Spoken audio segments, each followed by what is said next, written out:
নমস্কার বন্ধুরা, আপনাদের সকলকে স্বাগত জানাই আমার চ্যানেল নবান্নের সমাহারে। আজ আবারও আপনাদের জন্য নিয়ে হাজির হলাম একটা দুর্দান্ত স্বাদের রেসিপির ভিডিও।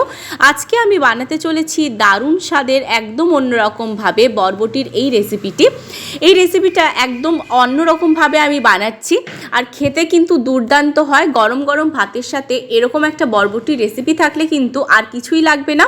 গরম গরম এক থালা ভাত কিন্তু নিমেষের মধ্যেই শেষ হয়ে যাবে। তাহলে চলুন বেশি কথা না বাড়িয়ে আজকের রেসিপিটা শুরু করা যাক। রেসিপিটা বানানোর জন্য এখানে আমি 250 গ্রাম বরবটিকে এরকম দেখুন লম্বা লম্বা করে কেটে নিয়েছি। এবার এই বরবটিগুলো আমি সাইডে রেখে দিচ্ছি। অপর দিকে দেখুন এখানে 2টো টমেটো নিয়েছি, কয়েকটা কাজু নিয়েছি, শুকনো লঙ্কা, কাঁচা লঙ্কা আর কয়েক টুকরো আদা নিয়েছি।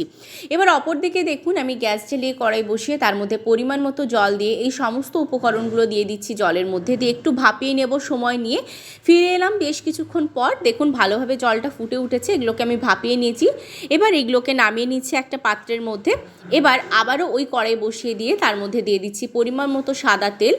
সম্পূর্ণ রেসিপিটা আমি সাদা তেলে করছি। এবার আগে থেকে যে বরবটিগুলো আমি কেটে রেখেছিলাম সেই বরবটিগুলো কিন্তু দিয়ে দিচ্ছি এই গরম তেলের মধ্যে। দিয়ে ভালো করে বরবটিগুলো কিন্তু নাড়াচাড়া করে আমি ভেজে নিচ্ছি। এবার এটাই যতক্ষণ এদিকে ভাজা হচ্ছে, অপর দিকে এই যে দেখুন এখানে যে টমেটোগুলো আমি সেদ্ধ করে নিয়ে এসেছিলাম ভাপিয়ে নিয়ে, এবার এই টমেটোগুলোর খোসা ছাড়িয়ে দেব। খোসা ছাড়িয়ে নিয়ে কিন্তু প্রত্যেকটা উপকরণকে আমি মিক্সিতে পেস্ট বানিয়ে আনবো, একদম মিহিভাবে পেস্ট বানাবো। এবার অপর দিকে দেখুন ফিরে এলাম বেশ কিছুক্ষণ পর। বরবটিগুলো ভেজে নিয়েছি। যখন প্রথমে ভাজছিলাম নুন দিইনি, নয়তো অতিরিক্ত নরম হয়ে যাবে, সেজন্য এখন আমি নুনটা ব্যবহার করলাম। ভালোভাবে বরবটিটার সাথে একটু নাড়াচাড়া করে নিয়ে আর 1 মিনিট মতো নেড়ে চেড়ে নিয়েই কিন্তু আমি এটাকে নামিয়ে নিচ্ছি।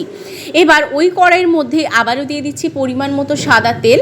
তেলটা দিয়ে দেওয়ার পর এখানে দেখুন আমি নিয়ে নিয়েছি তেজপাতা, শুকনো লঙ্কা, দারুচিনি, লবঙ্গ, এলাচ আর নিয়ে নিয়েছি 1/2 টিস্পুন গোটা জিরে। এবার এগুলো দিয়ে একটু নাড়াচাড়া করে এর মধ্যে দিয়ে দিচ্ছি হলুদ গুঁড়ো, দিয়ে দিচ্ছি ধনে গুঁড়ো, জিরে গুঁড়ো। এবার এর মধ্যে দিয়ে দেবো কাশ্মীরি লাল লঙ্কার গুঁড়ো। দিয়ে সমস্ত উপকরণগুলো একটু নেড়ে চেড়ে নেব। আর অল্প একটু জল দিয়ে দিলাম, যেহেতু শুকনো মশলা রয়েছে তাহলে কিন্তু নিচের দিকে লেগে যাবে আর পুড়ে যেতে পারে। এই জন্য অল্প একটু জল দিয়ে এইভাবে নাড়াচাড়া করে নিচ্ছি। আর এখানে এবার যে পেস্টটা আমি তৈরি করেছিলাম সেখানে কিন্তু এটা দিয়ে দিচ্ছি। এই পেস্টের মধ্যে কিন্তু একটু দানা দানা হিসেবে রয়ে যেতে পারে গোটা গোটা আদাগুলো, সেটা কিন্তু কোনো অসুবিধা হবে না। এখানে যদি আপনাদেরও এরকম গোটা গোটা থেকে যায় কয়েকটা আদা, তাহলে কিন্তু কোনো অসুবিধে নেই। এবার দেখুন আমি আপনাদের দেখিয়ে দিলাম একবার যে আদাগুলো আমারও কিন্তু এখানে একটু রয়ে গেছে, সম্পূর্ণভাবে পেস্ট হয়নি। এবার দেখুন ভালো করে একটু নাড়াচাড়া করে নিচ্ছি। দিয়ে এবার এর মধ্যে দিয়ে দিচ্ছি আমি স্বাদ মতো নুন। আগেও নুনটা একটু ব্যবহার করেছিলাম বরবটিগুলো ভেজেছিলাম যখন, সেজন্য পরে যখন গ্রেভিটার মধ্যে দেবেন অবশ্যই কিন্তু নুনটা পরিমাণটা মাথায় রাখবেন। এবার বরবটিগুলো এর মধ্যে দিয়ে দিলাম, ভাজা বরবটিগুলো দিয়ে ভালো করে কিন্তু এই যে আমি গ্রেভিটা তৈরি করলাম মশলাটা ভালো করে সেটার সাথে মিশিয়ে নিচ্ছি। এইভাবে কিন্তু অনবরত একটু নাড়াচাড়া করতে হবে। যত ভালোভাবে কষাবেন রেসিপির টেস্ট কিন্তু তত ভালো হয়। এইভাবে অনবরত নাড়াচাড়া করে নেওয়ার পর আমি এখানে একটু অল্প জল দিয়ে দিলাম যাতে নিচের দিকে লেগে গিয়ে পুড়ে না যায়, সেজন্য ভালো করে আরেকটু কষিয়ে নিচ্ছি। তারপর এখানে আমি জল দিচ্ছি। এবার এখানে আমি জলটা ব্যবহার করলাম, এখানে দিয়ে দিচ্ছি আমি 1 কাপ জল। জলটা দিয়ে দেওয়ার পর ভালো করে এটাকে নাড়াচাড়া করে নিলাম। দিয়ে চারিদিকটা একটু ভালো করে সমান করে নিচ্ছি। এবার কিন্তু এটাকে আমি ঢাকা দিয়ে দেব। ঢাকা দিয়ে এটাকে 5 থেকে 7 মিনিটের জন্য একদম লো টু মিডিয়াম ফ্লেমে আমি রাখছি। তারপর ফিরে আসছি। ফিরে এলাম এখানে আমি 7 মিনিট পর। এবার আমি ঢাকাটা সরিয়ে দিচ্ছি। দেখুন কত সুন্দরভাবে এটা ফুটে উঠেছে। এটা কিন্তু একদম রেডি হয়ে এসেছে। আমি আপনাদের দেখিয়ে দেবো যে কত ভালোভাবে এই বরবটিগুলো সেদ্ধ হয়ে গেছে। যেহেতু প্রথমে বরবটিগুলো একটু ভেজেও নিয়েছিলাম আর এখন ভালোভাবে বেশ কিছুক্ষণ আমি সেদ্ধ করে এইভাবে ফুটিয়ে নিয়েছি, তাই খুব ভালোভাবে কিন্তু সমস্ত সবজিটা সেদ্ধ হয়ে গেছে।